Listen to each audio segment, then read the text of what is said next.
గుజరాత్లో చాందీపుర వైరస్ తీవ్ర ఆందోళన రేపుతోంది. ఈ ప్రాణాంతక మహమ్మారి బారిన పడి ఇప్పటివరకు 22 మంది చిన్నారులు ప్రాణాలు కోల్పోయారు. రాష్ట్ర ఆరోగ్య శాఖ వెల్లడించిన గణాంకాల ప్రకారం ఇప్పటివరకు 35 మందికి పైగా ఈ వైరస్ సోకినట్లు అధికారికంగా నిర్ధారణ అయింది. 15 సంవత్సరాల లోపు పిల్లల్లో దాదాపు 184 అనుమానిత కేసులు వెలుగుచూడడం పరిస్థితి తీవ్రతకు అద్దం పడుతోంది.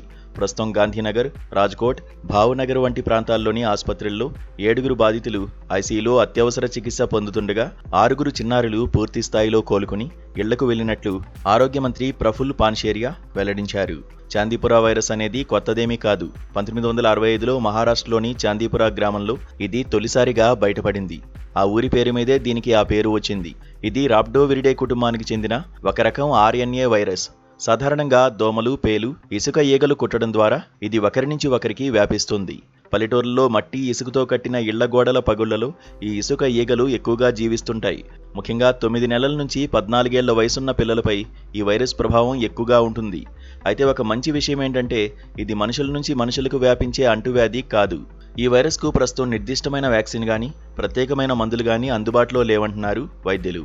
ప్రారంభంలో సాధారణ జ్వరం, వాంతులు, విరోచనాలు వంటి లక్షణాలు కనిపిస్తాయి. అయితే వైరస్ తీవ్రత పెరిగే కొద్దీ అది మెదడు వాపు వ్యాధికి దారితీస్తుంది. దీనివల్ల పిల్లలకు ఉన్నట్టుండి మూర్ఛ రావడం, స్పృహ కోల్పోవడం, తీవ్రమైన కేసుల్లో శరీర అవయవాలు పనిచేయకపోవడం జరిగి ప్రాణాలు పోయే ప్రమాదం ఉంది.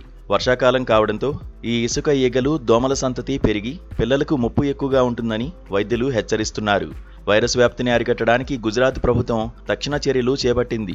ఆరోగ్య శాఖకు చెందిన క్షేత్రస్థాయి బృందాలను గ్రామీణ ప్రాంతంలో రంగంలోకి దించింది. ఇళ్లలోని మట్టిగోడల పగుళ్లను వెంటనే పూడ్చేయాలని, పశువుల పాకల చుట్టూ క్రిమిసంహారక మందులు పిచికారీ చేయాలని అధికారులను ఆదేశించింది. ఆసుపత్రుల్లో వెంటిలేటర్లు, ఆక్సిజన్ సదుపాయం ఉన్న ఐసీయూ బెడ్లను సిద్ధంగా ఉంచి బాధితులకు తక్షణమే ఉచిత చికిత్స అందించాలని ప్రభుత్వ, ప్రైవేట్ ఆసుపత్రులను ఆదేశించారు. పిల్లల్లో ఏ చిన్న జ్వరం, వాంతుల లక్షణాలు కనిపించినా అస్సలు నిర్లక్ష్యం చేయకుండా వెంటనే ఆసుపత్రికి తీసుకువెళ్లాలని ఆరోగ్య శాఖ ప్రజలకు సూచిస్తోంది.